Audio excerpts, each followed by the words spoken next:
네, 주안의 만나 1월 16일 토요일 묵상을 함께 나오도록 하겠습니다. 오늘 말씀은 누가복음 6장 12절에서 26절 말씀으로요. 제자를 부르시다 라고 하는 제목으로 함께 묵상을 나오도록 하겠습니다.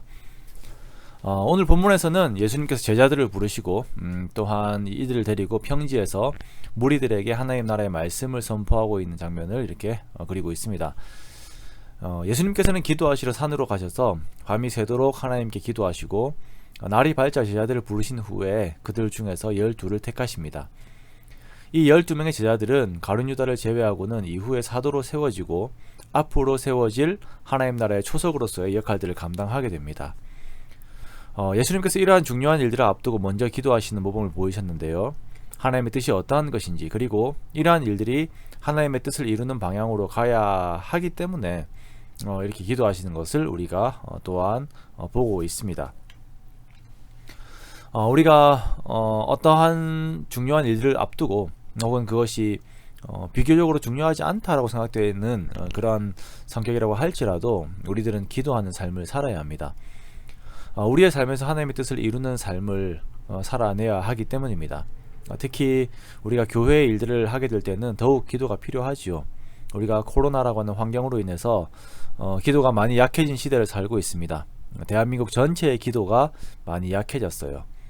이때 우리가 더욱 기도하는 삶을 살기 원합니다. 예수님께서 밤새 기도하셨다라고 하는 것은 우리들에게 큰 삶의 도전이 됩니다. 그냥 하루하루 일어나는 일들을 수동적으로 받는 그런 삶이 아니라 정말 하나님께서 내 삶 가운데 원하시는 것이 무엇인지 그 하나님의 뜻을 구하고 기도하면서 정말 오늘 하루의 삶을 하나님 앞에 올려드리는 거룩한 산 제사로 올려드리는 귀한 삶을 살아내기 원합니다.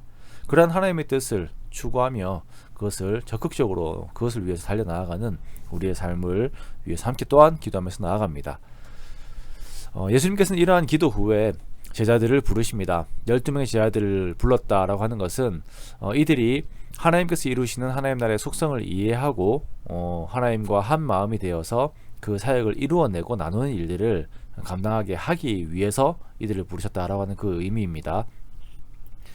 예수님께서 산에서 이들을 부르셨다라고 하는 것은 상징성이 있습니다. 즉 기도함으로 하나님께 가까워진 곳에서 하나님의 뜻을 나누기 위한 자들인 제자들을 부르신 것은 제자들에게 가장 필요한 것이 그 무엇보다도 하나님의 뜻을 알고 그 뜻의 마음을 같이 하는 그러한 것이다 라고 하는 의미를 가지고 있습니다.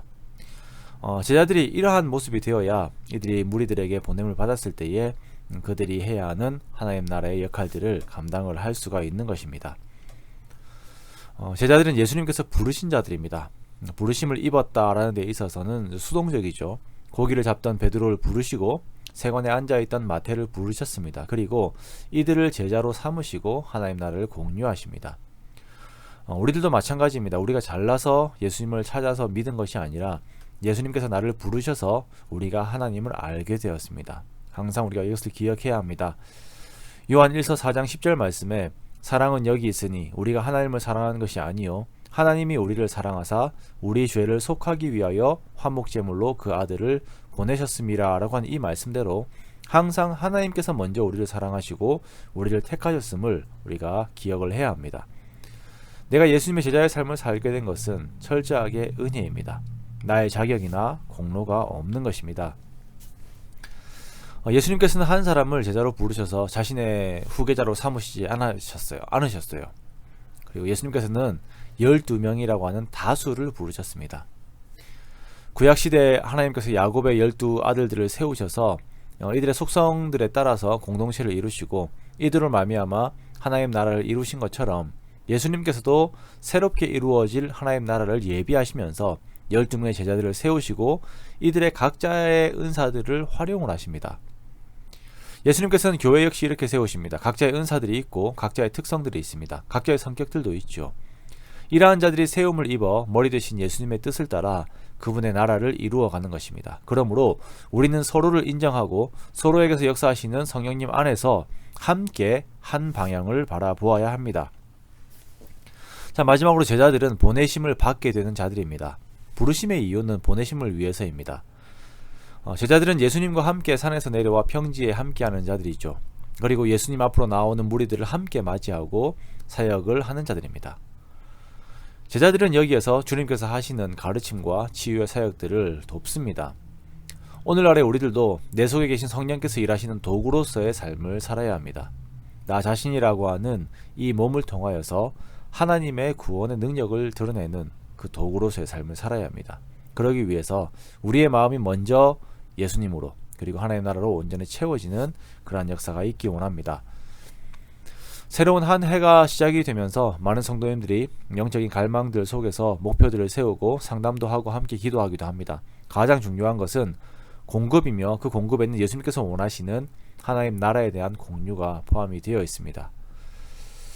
그러기에 우리가 즐기던 것들을 잠시 내려놓고 청년들은 게임과 넷플릭스를 잠시 쉬고 어르신들은 TV를 잠시 멈추고 우리 주님께 집중하는 시간들을 가지고 좀 그 시간을 더 늘리기 원합니다.